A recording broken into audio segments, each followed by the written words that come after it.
my name is Chloe Hauk, and today I'm going to be doing a retelling of a wordless picture book. The book that I chose was Flotsam by David Weissner, and is actually a Caldecott Medal Award winner. And it was copyrighted by Clarion Books in 2006, and it is just amazing. One thing I really enjoy is that, I will be honest, I did not know what flotsam meant. It had not been a term that I'd been acquainted with. So I think it's important that David Weissner actually chose to include that as its description. And he actually offers a definition that will provide context for what the rest of the story is really about. And I'm going to actually read that to you. Flotsam, something that floats. If it floats in the ocean, it may wash up on the beach, where someone may find it and be astonished and share their discovery with someone else, as David Weissner shares it with you. So obviously it gives context that maybe we're going to be dealing with the beach, possibly somebody finding stuff on the beach, and subsequent events following that. So let us begin.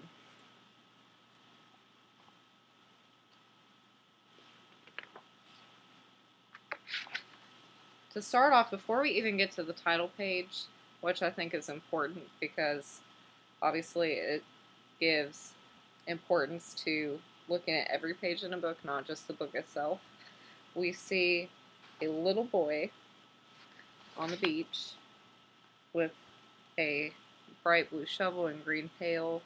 It looks like he's looking for something. So because this picture book does not have words, we are going to call that little boy Timmy, just for the sake of the story.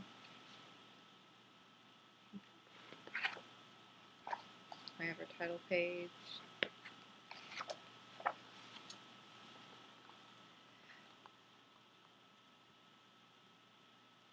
The hermit crab looked in wonder at the bright blue eyes staring back at it. With its tiny little pincers and its curious eyes, it wondered who was looking at him. Timmy, our young scientist who went to the beach with his parents for a fun day at looking at critters, was determined to search out and find all the creatures that he could and inspect them with both his magnifying glass, his binoculars, and his microscope. He was there to get evidence.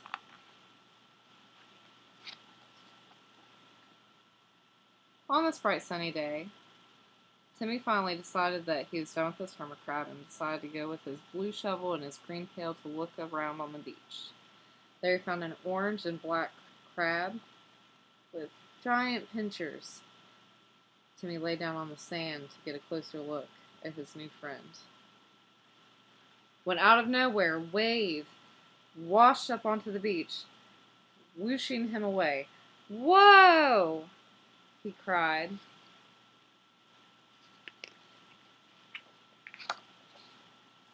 As the wave subsided, Timmy found himself laying on the beach, seaweed covering his feet, his shovel and pail thrown at his side. And in front of him laid a black, mysterious box, something that Timmy had never seen before.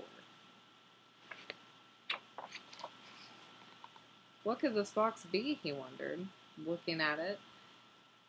On further inspection, he noticed barnacles covered the sides of the box, and an octopus decorated the front. Not knowing what it was, he decided to go ask his parents. However, when his parents looked at the box, they too didn't know what it was. They decided to go up to the lifeguard. "Hey, you don't know what this is by any chance, do you?" The lifeguard shook his head no. He did not know. Finally, he decided to inspect it himself, and upon further inspection, Timmy noticed that when he opened the box, there's a film canister. He wondered.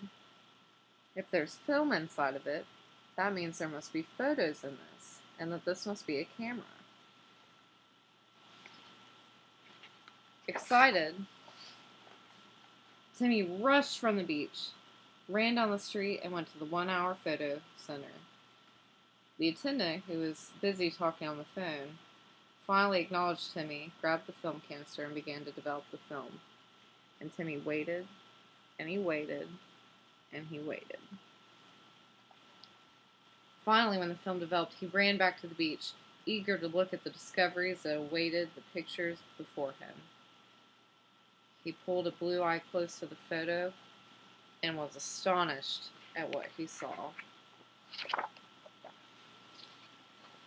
The pictures held mysterious and fascinating images, one of which was a picture of bright-colored orange fish swimming in the deep blue ocean, one of which happened to be mechanical, with robot fins and a wind-up crane.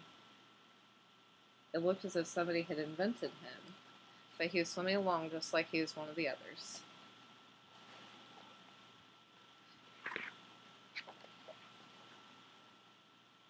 Timmy stared at the other photos, and on the next photo, he saw something even more fascinating. It looked like a moving van that had crashed underwater, containing furniture, had been overtaken by octopus, who decided to create a living room under the sea using their new sofas and lounge chairs and lamps made of glowing fish. He thought they looked pretty cozy. The next photo held a pufferfish that had been transformed into a giant helium balloon floating over the underwater ocean. The fish that were riding in the balloon were taking turns swan diving out of the balloon and back into the ocean. The next page held sea turtles that had colonies of hermit crab shells on their backs and little tiny sea people.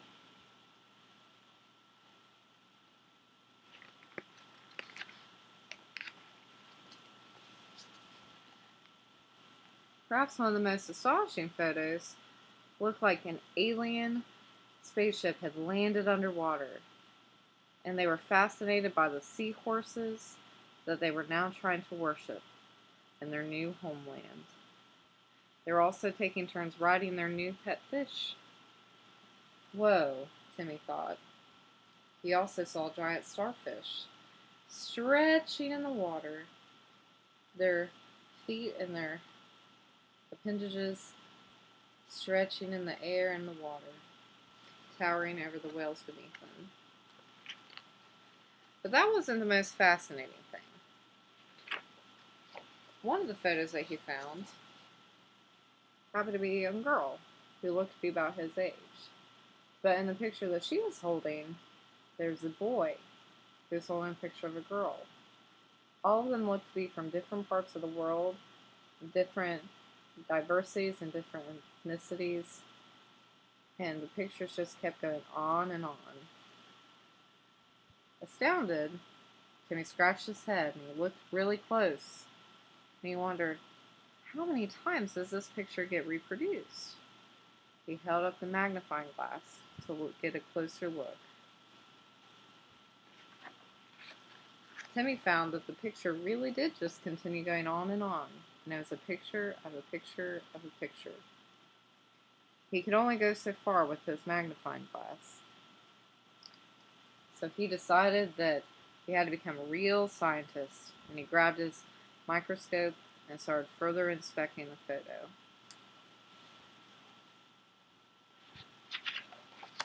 On further inspection, he noticed that each time that he magnified the microscope further, he saw that the pictures dated back years and years ago, changing from brightly colored current photographs to more muted and even black and white photos.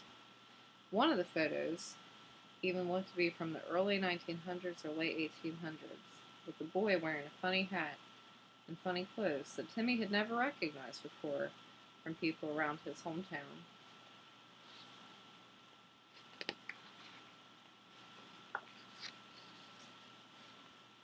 Timmy stared long and hard at the pictures as the waves crashed among his feet. Finally, his parents came over to him. Timmy, it's time for us to head back for the day. Timmy knew that he had to do something. Pictures in hand and looking at the camera, he decided that it was time for him to solidify and concrete his day at the beach. He grabbed the old camera, set it atop his green pail, smiled with the picture in hand as a wave crashed upon him.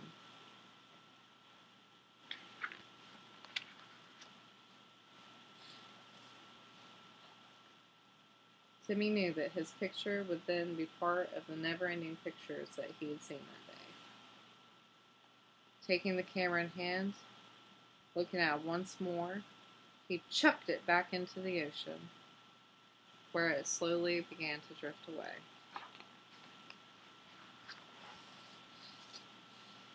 The camera was then carried off by the ocean, and by squids, and by fish, slowly swam by the gray whale, was pulled by yellow starfish, tumbled around coral and barnacles,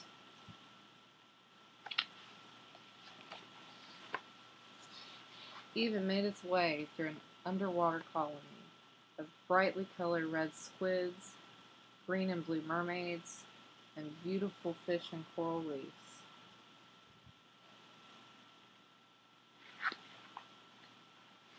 The camera eventually floated to the surface just enough for a seagull to grab it, where he then dropped it back into the water, where it then made its way past mountains and glaciers and waves, eventually washing back up on the shore of another island and another beach, where the next young adventurer was ready to find its hidden discoveries.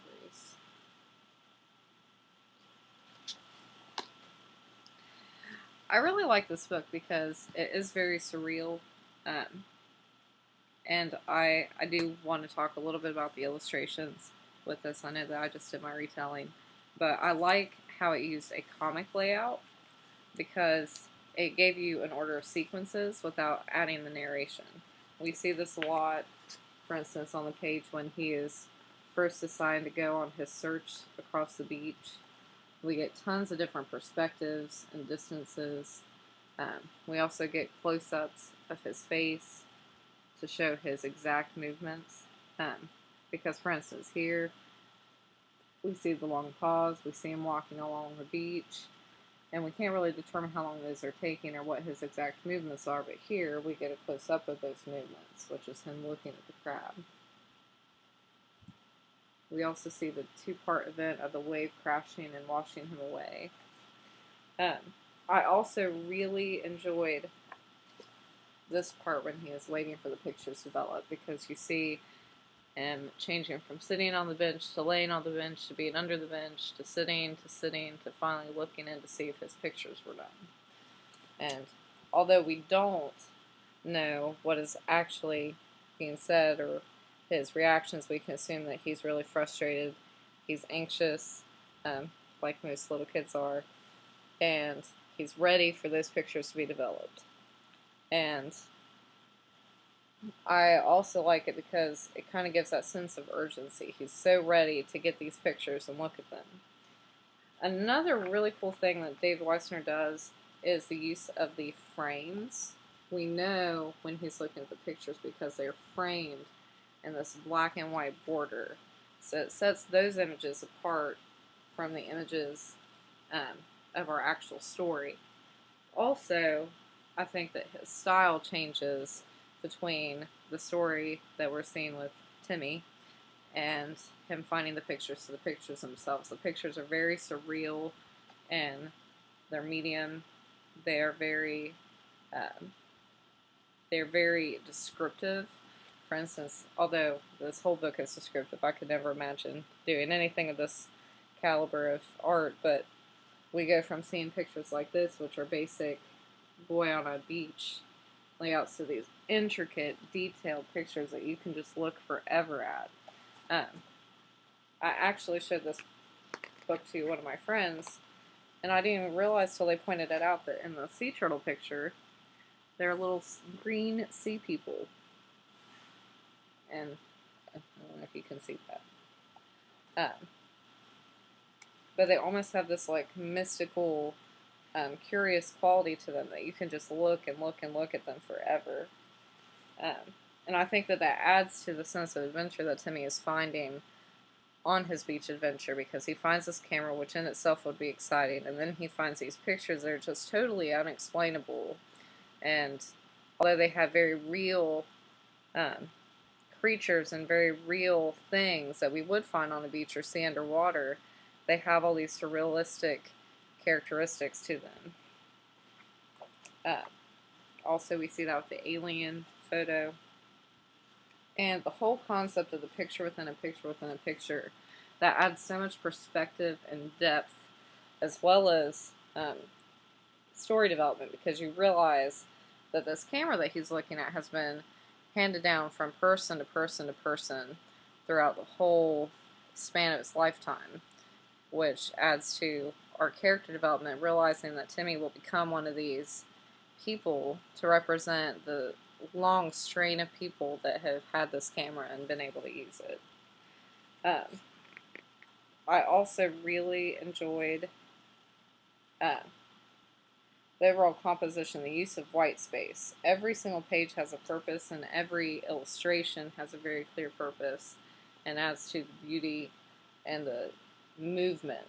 There's very clear movement. For instance, with the camera, it moves from the ocean to being dragged by squids, and we clearly see its movement from one position to another. We see the light versus dark. We can tell according to these different panels. We have a moon, then we have light, so it's clearly happening among the course of several days, possibly, that this is traveling. And it's being assisted by these surreal characters that the book has invented. And then we again see that shift from light to dark, and different, through the use of these illustrations. We see, for instance, the glaciers and the icebergs, which suggests that it traveled very far north to where it's very cold. And then we see the island area, suggesting that it's in a totally different location from each panel to panel. So I just absolutely adored this from the beginning to the end. The illustrations are absolutely fabulous and very multidimensional, and just adds a sense of curiosity that a reader just hangs on to and explores. So I highly suggest it, and I realized I was supposed to do retelling, but I just absolutely had to talk about the illustrations for that and how it adds to the story, because, I mean, that is the story. It's a picture book without words, but I love it, and I would suggest it to you. So that is it. Thank you.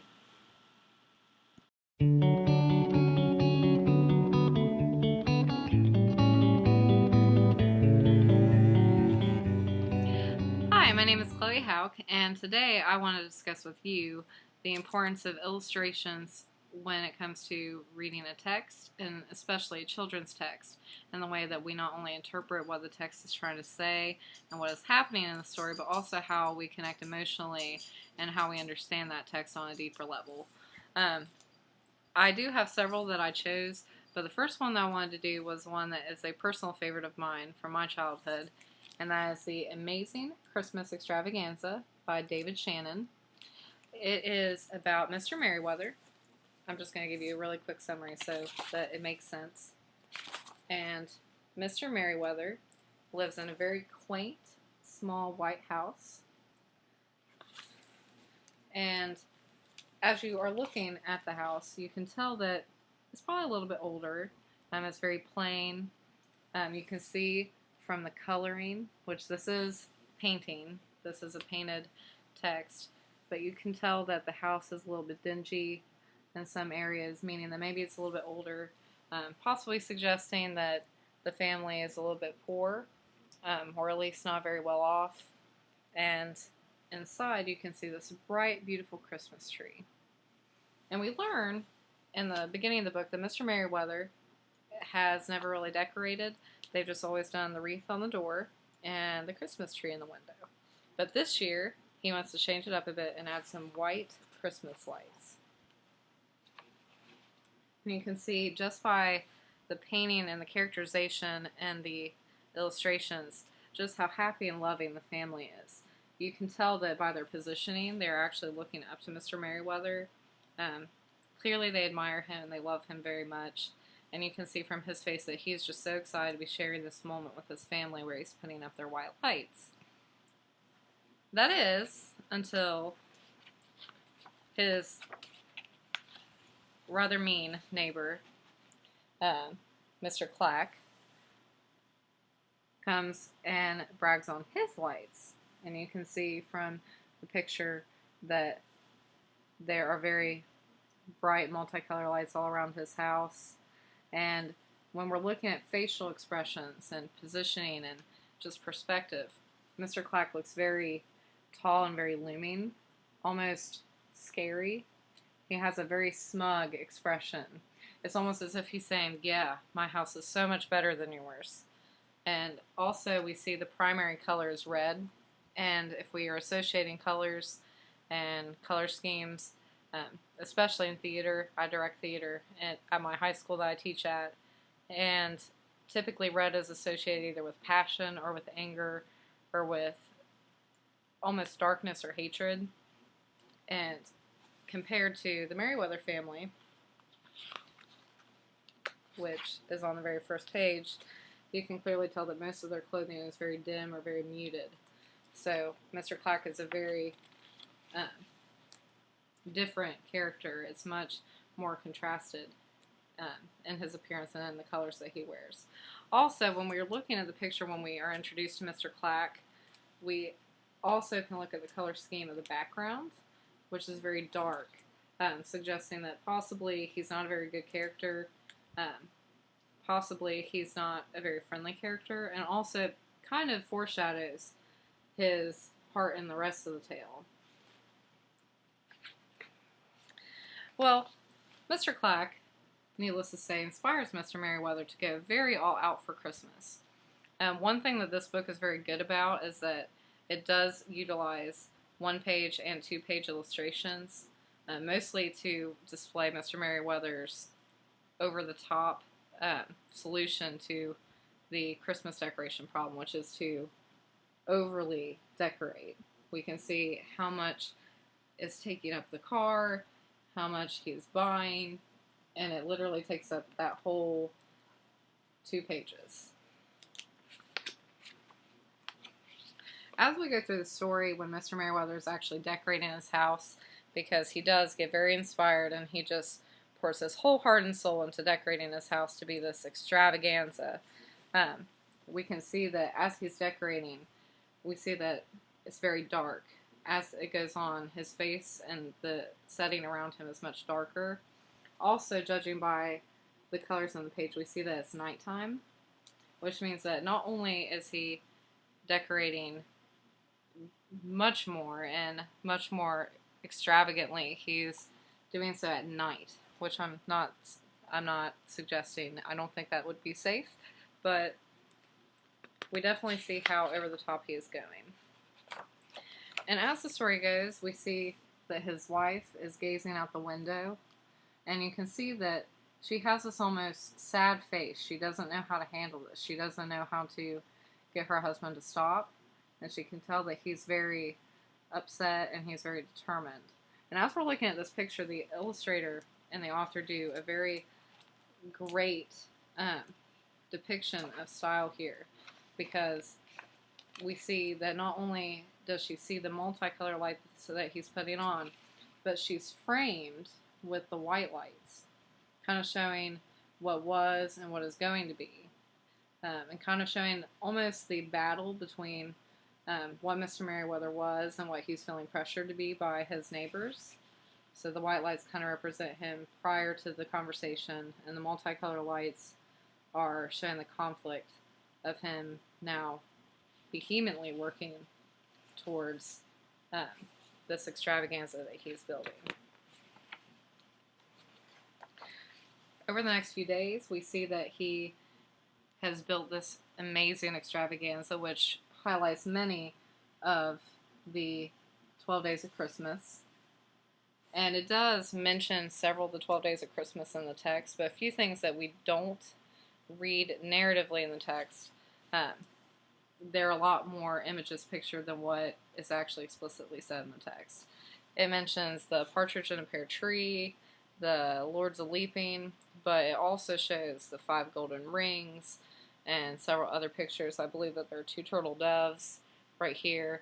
And although it doesn't say that in the text, we as readers and children as readers can see the other details the deeper that we look into the picture.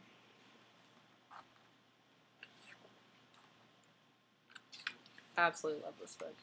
Another thing that you can notice is that the text is framed by Christmas lights on every page, that the text appears by itself. And I'm just going to show you this page really quick. And I noticed that as the book progressed and as Mr. Merriweather got more and more out of control with his Christmas decorating, the lights on the pages also got more and more extravagant. Just to show you a few of these. We started with the white lights when he first started putting them up, and then they gradually get more colorful and gradually get more and more extravagant, a little bit more, for lack of better terms, a little bit more tacky.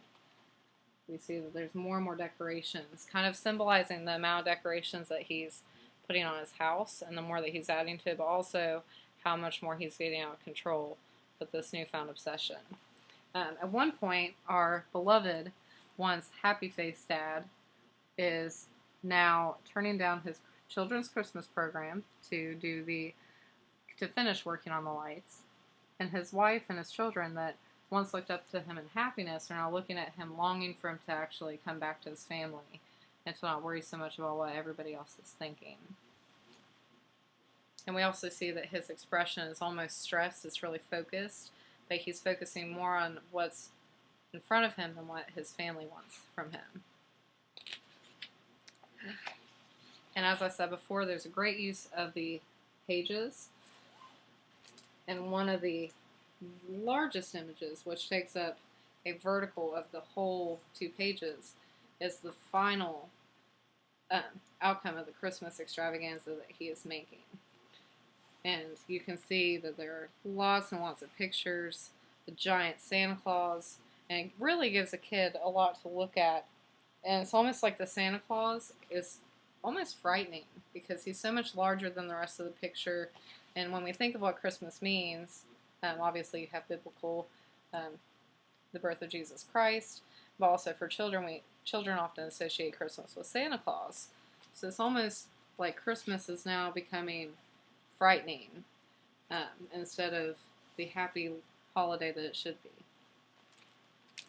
And when we get to this point, obviously that much electricity is going to do some harm on the neighborhood. And again, with our outline text, we see the bright, colorful, giant ornaments and big lights, and then we see a very dark photo. And the text is describing basically how the lights are causing the electric to go out in the city, which is therefore causing neighbors to get upset. Also, people are coming from miles around to see this extravaganza, which also in a small town causes a lot of chaos because they're not made to have that many cars just sitting in front of one house to look at lights. And you can see from this photo it's very dark, and you can see that people are very angry. You see the angry expressions. It seems like each person is a little bit more frustrated with something, a little bit something different than the other person. Also, the shift in the darkness kind of shows, again, that foreshadowing that something bad is about to happen. We go from this giant, beautifully illustrated photo of a Santa Claus and the lights to an immediate dark painting showing frustration and anger. Again, pay attention to the overly extravagant lights. And needless to say, the neighbors decide that they need to do something about this because all their electric's going out, they're getting bothered by all these people, they can't come and go through their town like they want to during the holiday. And so we see Mr. Clack and his neighbors who have decided that they are going to demolish, basically, Mr. Merriweather's ornaments. And you see on each of their faces a different expression. You see almost laughter and excitement at the thought of demolishing this house. You see anger, and you see the smug look on Mr. Clack's face. And again, we see that contrast of colors from really bright and really holiday colors to more dark and ominous tones in the photo.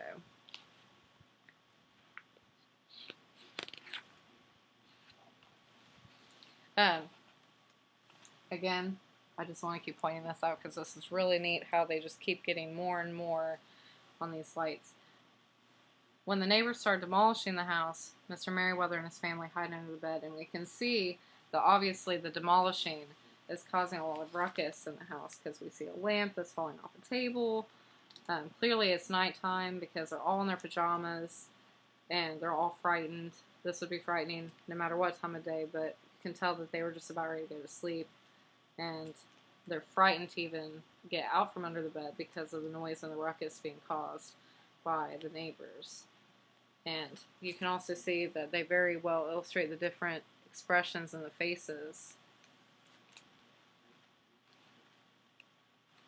And finally, we come to the demolishment.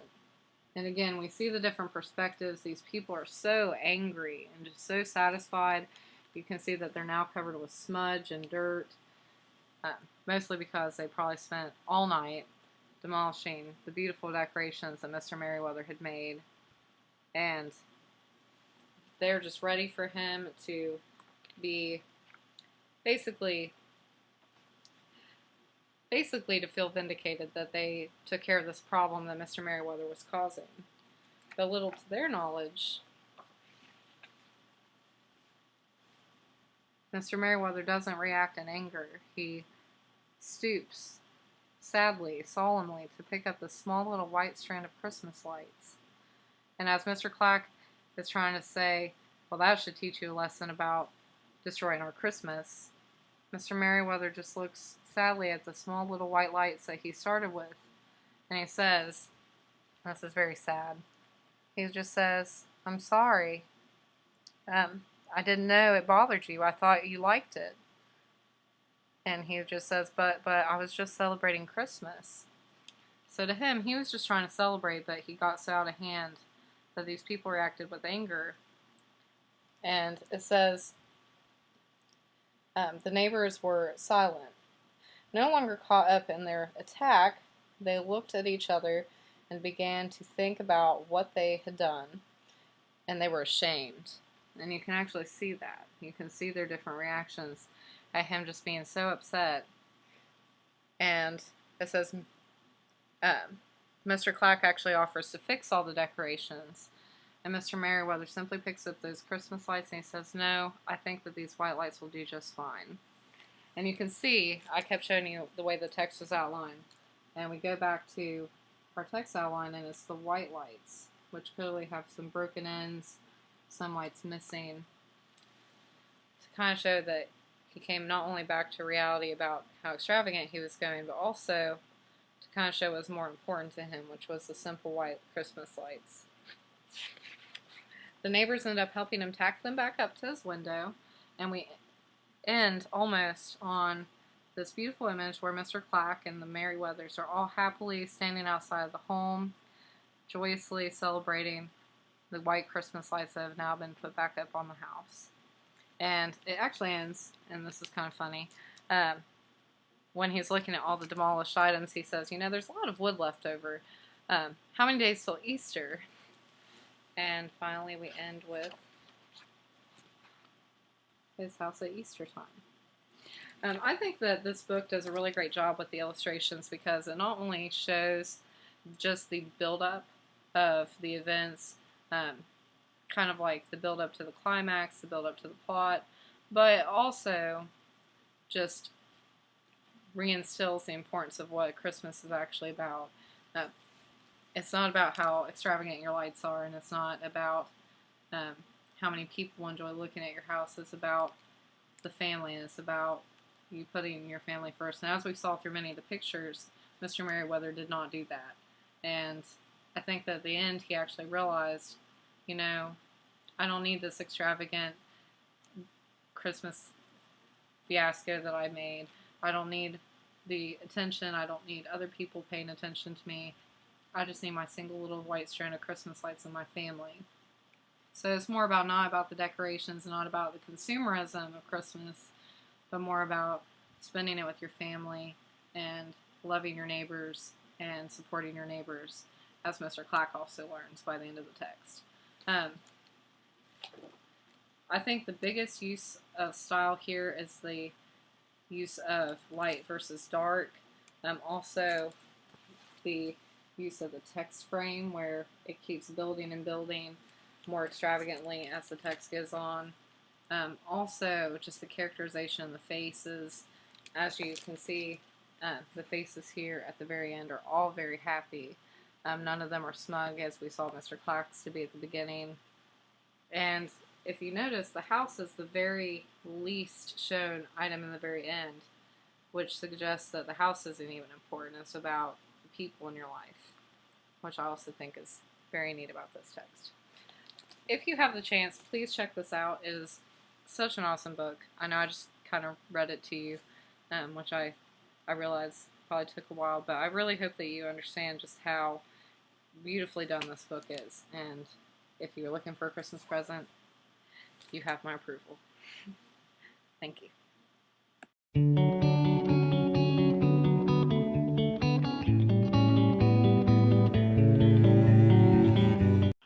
Okay, my next book for our discussion of illustrations is actually called No More Cuddles by Jane Chapman. It is published, or was published, by Little Tiger Press in 2015, so it's actually a more recent book, but I find it absolutely adorable.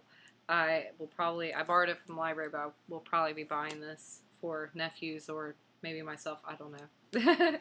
But what this story is about Barry the bear, and Barry is so soft and so cuddly and just all around adorable. I mean, look at him. That everybody wants to cuddle and just hug all over Barry. But Barry doesn't like that. So as we were going through the text, first off, the medium used for this is painting, as we can see. And it's very bright and very energetic. And it stays that way throughout pretty much the whole book. So it's very eye-catching. We see a lot of contrast with the colors. Obviously, Barry is very bright. He has such a nice smile. And we see all the very bright little birds. So it's very eye-catching, very pleasing to the eye. But Barry is basically walking through the woods, and it says he likes strolling around on his own, listening to the birds and eating juicy berries. But Barry was never on his own for long. And one thing that this book did that the Christmas Extravaganza book did not do was its use of text and text size. And I think that that's very important throughout this book. As we can see, Never is very bold-faced. So when you're reading this, not only can you get really animated with it with children, but it also helps children recognize those words because you put emphasis on it, so therefore they can recognize the words that are being emphasized. So I think that that's really important as far as language goes. But he was never alone for long. It was the same thing every morning. Before you could say, Huggle Wuggles, Fluffykins, we missed you. Hey, it's Cuddle Monster. Hooray, Snuggles is here. And facial expression is something I noticed instantly with this book. You definitely see the contrast between the very happy bunnies who are just so eager to cuddle with this giant bear and Barry's expression to these happy little bunnies. So when you're reading this, it doesn't exactly tell you just how the bear feels. I mean, you get the context and the impression from the illustrations and how you read it. So between the emphasis of the wording and the emphasis of the illustrations, we get that hidden message that is not exactly narrated.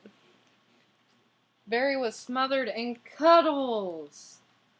And again, we see all these happy little critters and Barry just being not so happy about being cuddled. He's not a happy bear.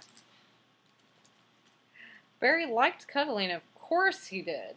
but he was fed up with being smothered and stroked and petted and fluffed all the time. Just look how sad he looks.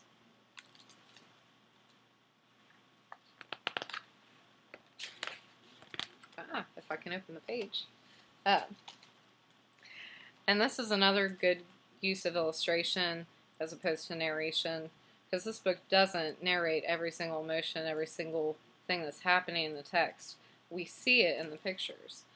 Over here it says, I just want to be alone. Again with the larger word. He sighed. I know I'll make a disguise, so no one will know it's me. But Barry's disguise,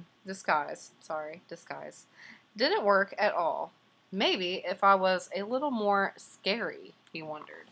So here we see, although it didn't say how he was disguising himself, clearly he failed at disguising himself as a tree because everybody just climbed on him anyway. So when he's trying to make himself scary, so he put on an angry face and growled, "Grrr." Oh, poor Cuddle Monster, said Badger. Are you a bit grumpy today? And we can see the very poor excuse of the angry face. So clearly we can tell that Barry is not actually a scary monster of a bear. He just is trying to be so he doesn't get cuddled on all the time. Hey, everyone! Barry needs a snuggle buggle! And here we can assume that this very large bold-faced text is meant to be yelling, kind of like when we put all caps into a text message or an email or on a Facebook post. It's assumed that we are very angry. So they're either very angry or very excited. And Barry groaned. The cuddles had to stop.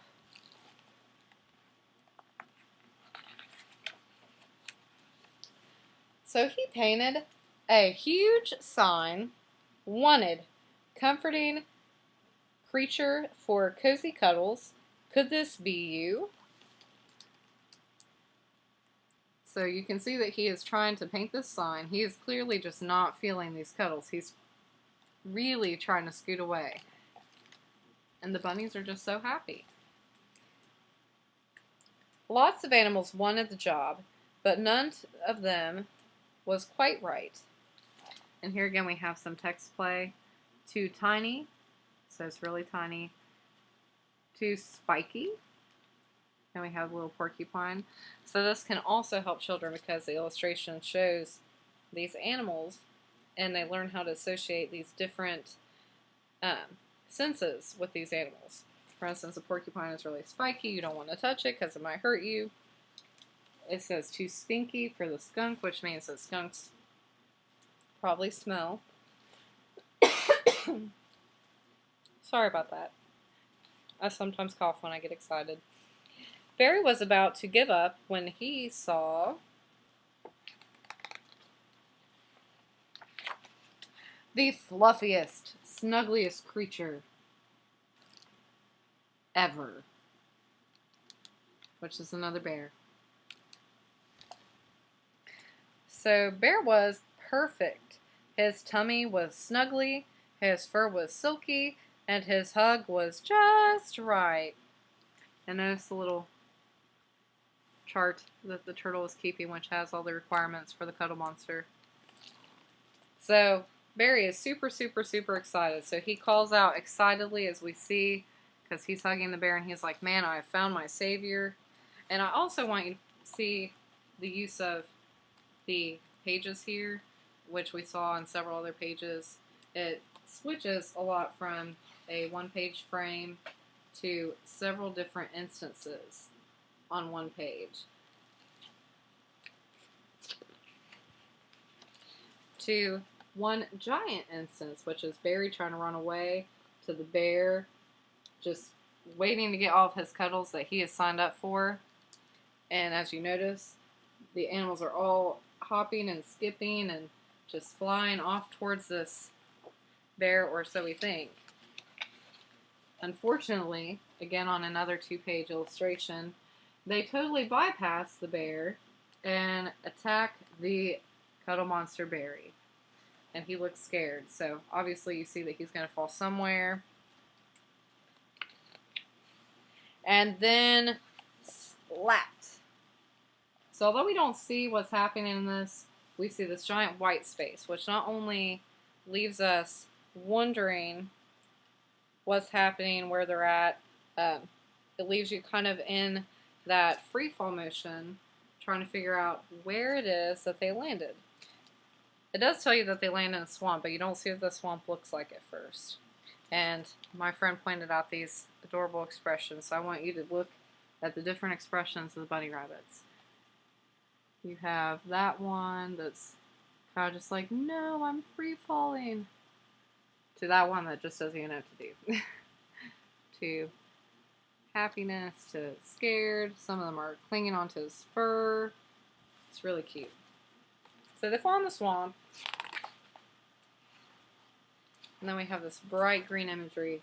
And as you can tell, there's this yucky brown swamp. And compared to the rest of the text, I mean, we have all these bright, vibrant colors. And then the swamp is just this yucky brown muck. And little to the creature's knowledge, a little to Barry's knowledge, when they fall in the swamp, his fur gets all yucky and sticky and slimy.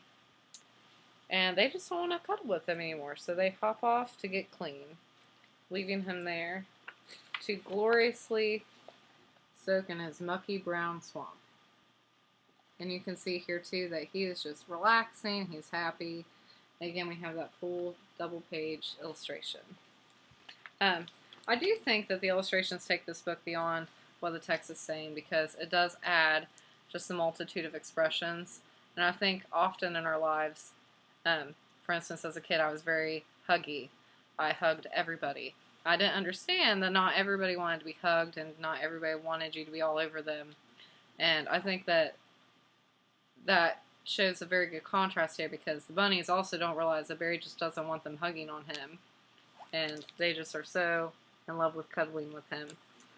So I think it shows the importance of everybody needing space and everybody just needing to kind of be on their own. And it's just really cute. I really like this. It's adorable. So it does allow the text to go just beyond the narration to also showing you just how different people react to different scenarios. Thank you.